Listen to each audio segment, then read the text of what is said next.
Everyone, in this video we want to talk to you a little bit about how to reverse type 2 diabetes. And the reason we want to mention this is because I think there's a lot of misconceptions out there. There's a really solid chance that if you go and ask somebody, how can you reverse type 2 diabetes? Majority of the answers would be something along the lines of sugar. Yeah, don't eat sugar or don't eat carbohydrate. And I mean, that's not going to reverse type 2 diabetes at all.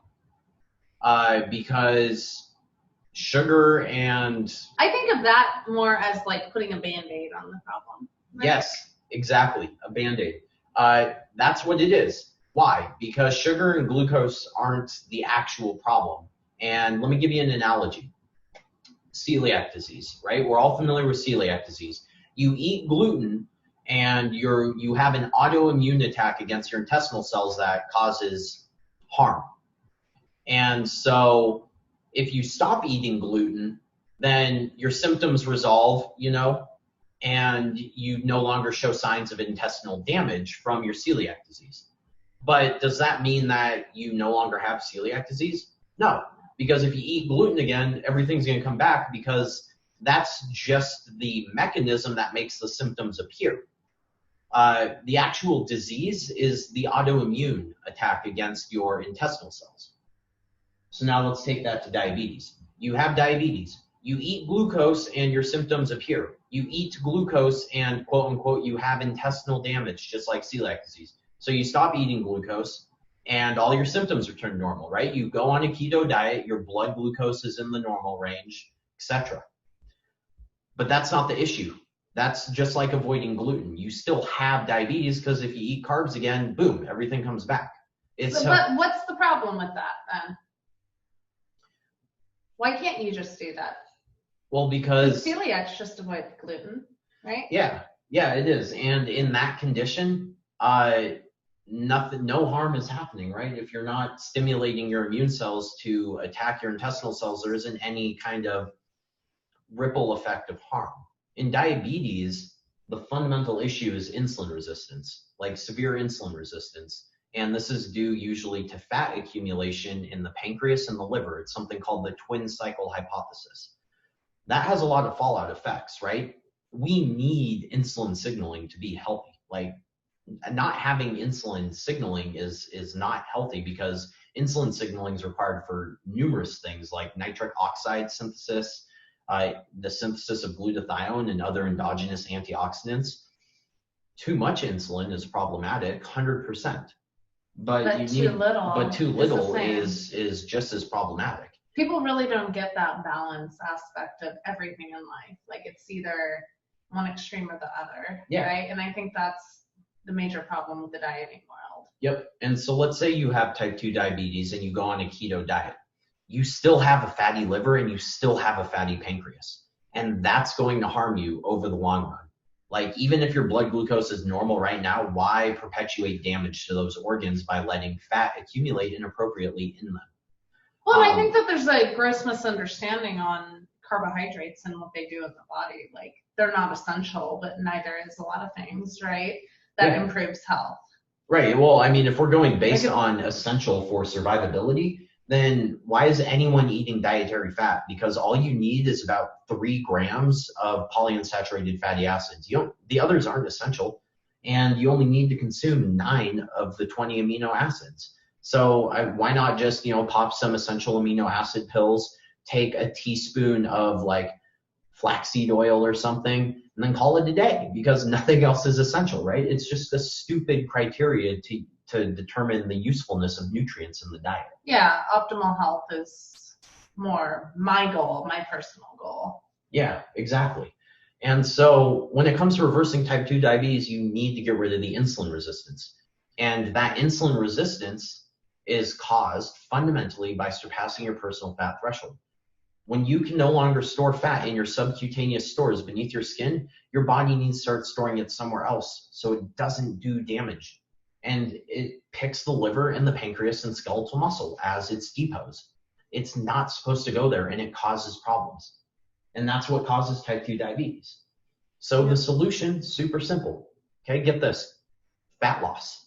And we have studies People showing don't that. like hearing that. I know, but it doesn't matter what causes the fat loss. If you lose fat, your metabolic health improves and your diabetes starts to resolve. You could still eat like an asshole and eat buckets of fat though, and then your blood sugar doesn't raise. Yeah, exactly. And you could just perpetuate the problem, right?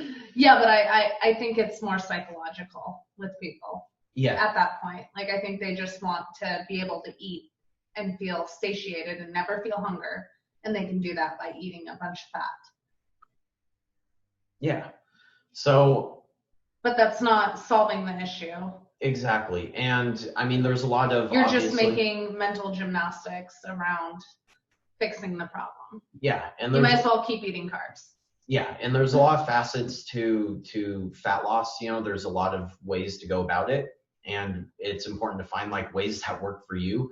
But the fundamental tenet is that we know what causes type 2 diabetes and we know how to resolve it. And we have research showing without a doubt that you have, basically it's Roy Taylor's research. He has counterpoint, counterbalance, and then the largest and most recent direct studies. And all of these show without a doubt that taking people with type 2 diabetes, making them lose fat mass, causes a resolution of their conditions. After about 15% of body weight loss, you see everything start to normalize.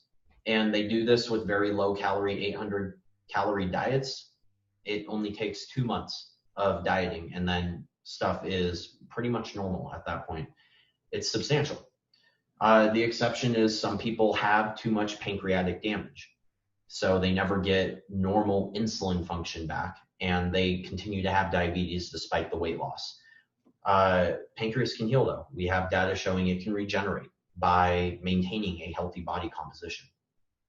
Yeah, so, to a certain extent, I would. Yeah, yes, up to a certain extent. It's not like, And in that case, you probably should choose lower glycemic carbohydrates for the rest of your life.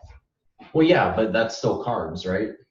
Yeah, but I don't think it's a good idea to get rid of all carbs in the diet. Well, yeah, I Even agree. with type 2 diabetes, like you're going to do that at the expense of your immune health. Like, yeah, that makes absolutely no sense. Well, I agree. And I think that that's something a lot of people overlook too, is they put all carbs in one basket when that's just not true.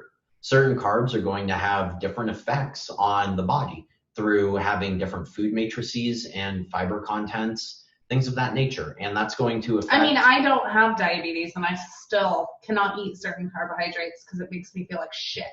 Yeah. Yeah. Well, and everyone's going to have foods that do that. And some people are going to tolerate certain sources of carbohydrates better than others. But I guess the point we want to get across is that low carbohydrate diets can be very useful, right? I mean, maybe that's how you lose fat mass because that's the diet you find works for you. If so, awesome. But a low carbohydrate diet does not cure or reverse type 2 diabetes. The thing that you need to do while you're on the low carb diet is lose fat. Exactly. That's going to solve the solution if you really love that low carb diet. Yes. Yeah. You can't just adopt it and then think that you're done. Yeah. You need to lose fat mass. And so we cover this topic extensively with references to all of the literature talking about all of this, including the pancreatic regeneration thing, and give you actionable steps on how to start moving forward with your fat loss goals in the fat loss blueprint.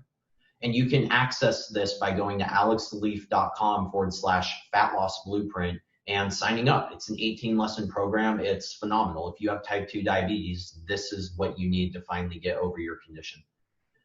So with that being said, we really hope you like the content of this video because that's what we're trying to do.